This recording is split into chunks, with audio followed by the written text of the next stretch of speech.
Hey there and welcome back for another video. This is Cassie. Today we're doing a blog hop. It's a collaboration with Time for Tea Designs and Heffy Doodle. So let's talk about the products that we're going to be using. I have this adorable Sweet Stuff stamp and die combo. This is new for Heffy Doodle. I also have this brand new Bold Banner Sentiments. That is, like I said, new as well. And it comes with, or you can get the dies separately. Then I also have the Stitched Slimline Trio die, and I also have the Slimline Pull Tabs die. I'm going to use elements from both of those. And then the Time for Tea stamps that I have are Bearing Gifts. That's the stamp and die combo. Is that not so stinking cute? Oh, love that. And then we also have this Hooray A6 panel and sentiment die. So very cool. We also have some Plum Pudding cardstock by Heffy Doodle, and then I have some white cardstock here. So let's go ahead and cut down our panel. We're going to cut down our card base, and we're also going to use this white panel. I'm cutting that down to 4 inches, and then the other panel, the bigger panel, was 7 inches by 8.5 inches. That's going to be my card base. I'm going to pull out the dies that I need, so I'm using the second biggest die in the Stitched Slimline Trio die, and then I'm just pulling out the scalloped border from the Slimline Pull Tabs die. I don't need anything else from there, just those. Now I need to pull out the Hooray die from the Hooray A6 panel sentiment and die from Time for Tea. I just need the Hooray, so I'm cutting off the top. This is how I typically do my stamps, dies, and whatever else I get. Just it's a little easier for me to store them that way and get into them that way. So what I need to do with this is I'm going to just use some washi tape, and I am going to try my best to center everything on this piece of white cardstock. I'll get the stitched panel ready to go, and then I'm going to try to eyeball it a little bit, also trying to use my glass mat on the background, just kind of eyeballing that as well. And then once I'm happy with where that is, I'll just tape that down, and then I'm going to run both of these through my die cutting machine. All right, I've got all the letters. I don't need those letters, but I'm going to hang on to those for something else. I will need them to kind of get the little elements back in. I'll show you here in a second. But yeah, I'm going to save those letters. We can use those on another card. And then I'll keep all those little pieces. Those are the little elements I was talking about. We'll go ahead and put those into a little tray that I have. And then we'll take our white panel, and we're going to glue that right down to our scalloped panel. And I love all the stitching. It's that little extra bit that's just, you know, fun little elements. Just those details that add to it. So we'll center that on top, glue that down. And now we're going to grab those letters that we had, and we'll stick those inside so that way we can line up our little bits that much easier. And I'll use a jewel picker to do this. And I'll also just put a little bit of liquid glue in there, use the jewel picker, and then I can pop the letter out. Do the same thing with the O. And then we'll just move that O back over to the other O, the other O slot, and do the same thing with it. This is just the easiest way I've found. You could try to do it without, but I'm never very successful. It's never centered or where it should be, really. And then we'll do the same thing with the R. I figured I better do this first because otherwise I would probably lose those little pieces, and we don't want that. All right, now that that's done, we're going to set that off to the side, and we're going to do our stamping. I went ahead and put the Bearing Gifts stamp right inside of my Misty. I'm going to ink that up with some Memento Tuxedo black ink and stamp that down onto some Express It cardstock.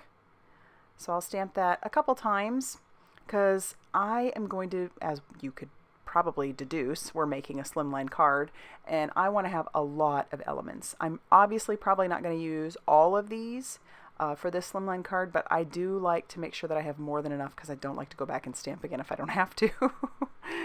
Now we're pulling out the Sweet Stuff stamp. We're going to stamp this little cake pop 4 times, and we're also going to stamp the macaroon several times too. So I stamped that 6 times, and then we'll get ready to pick out our colors.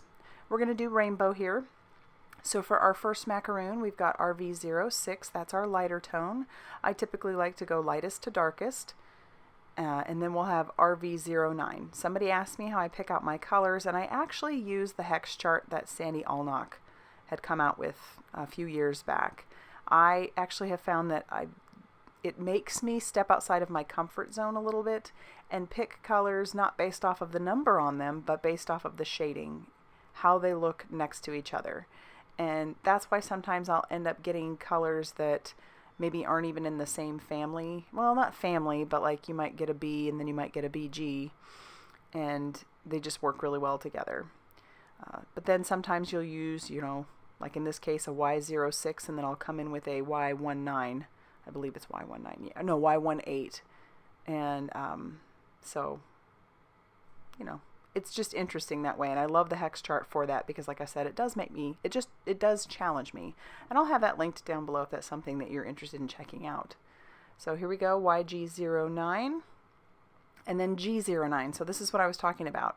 Normally I wouldn't even think to go that route because one is a yellow-green, but then I'd grab the green and they work together really, really nicely. And then here we have the BG05.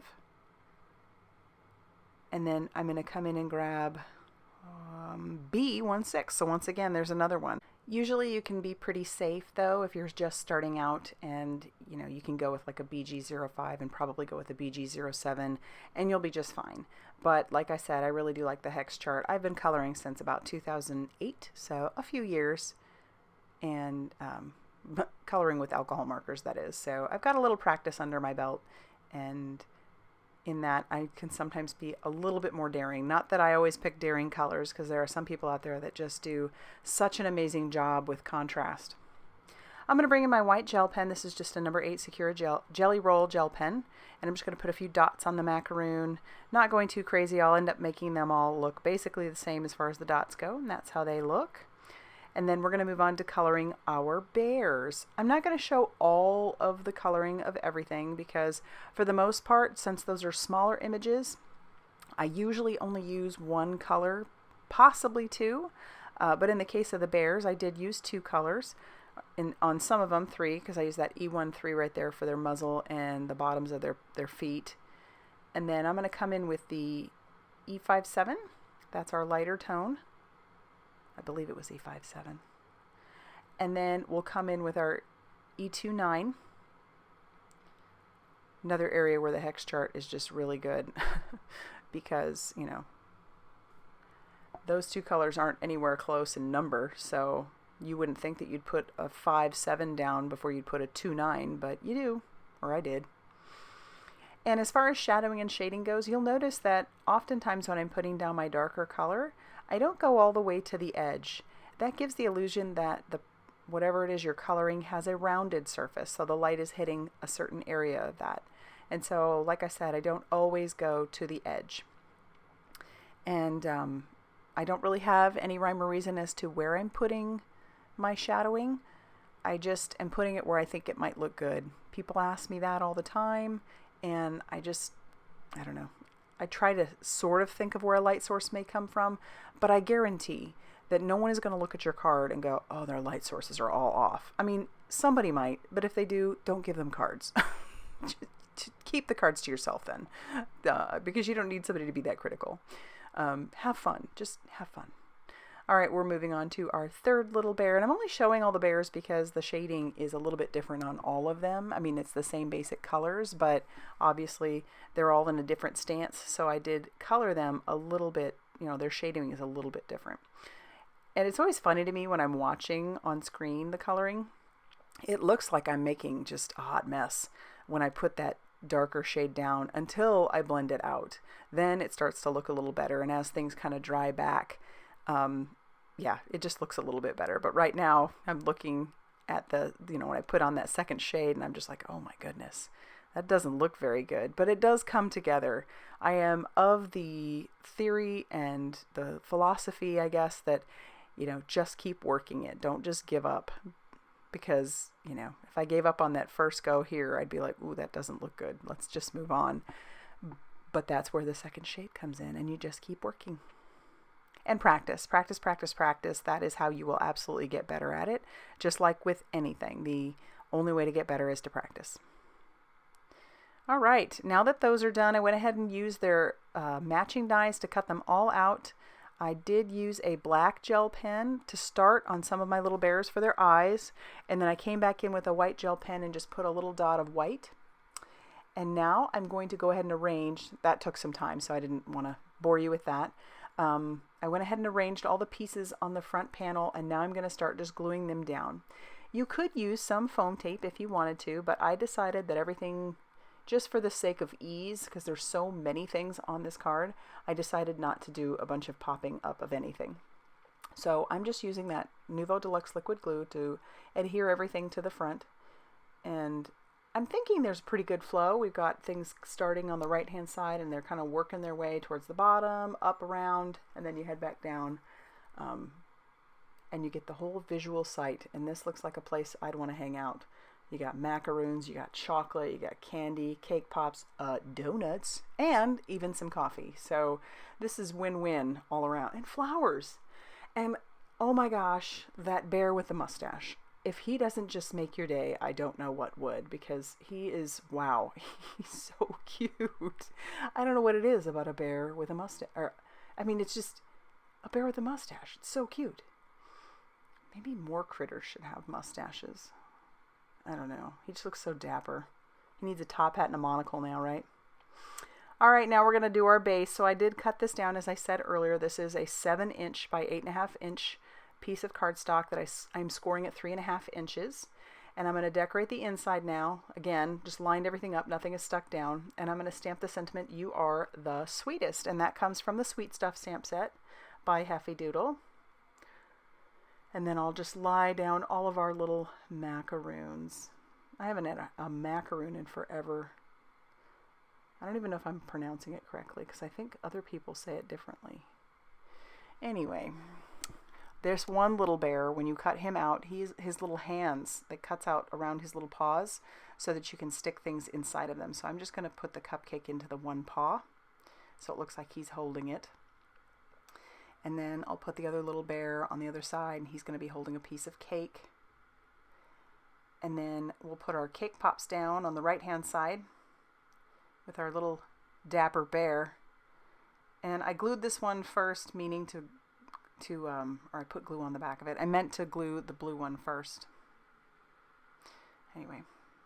But yeah, we'll just keep gluing all those down. As I said, this is actually a part of a blog hop. So I'm going to have my blog linked down below so that you can go and check that out. There will be a prize. So actually a couple prizes. So you're definitely going to want to go check out the blog. Like I said, I'll have it linked down below so that you can go around and hop and check out all of the other inspiration that both of the teams have put together for you. But yes, I know that there are some really cute things from both stores. And if you haven't heard of either one, you definitely need to go check them out. They are stores that are both located over in Europe. So if you are one of my European followers, there you go. I did put some little embellishments on the front, and that finishes off our card. So if you liked this card, please hit the like button and subscribe if you haven't already done so. Thanks for all the love and support you guys leave, using my affiliate links, all that jazz. You guys are amazing. And as always, I will see you very soon in another video. Thanks, guys.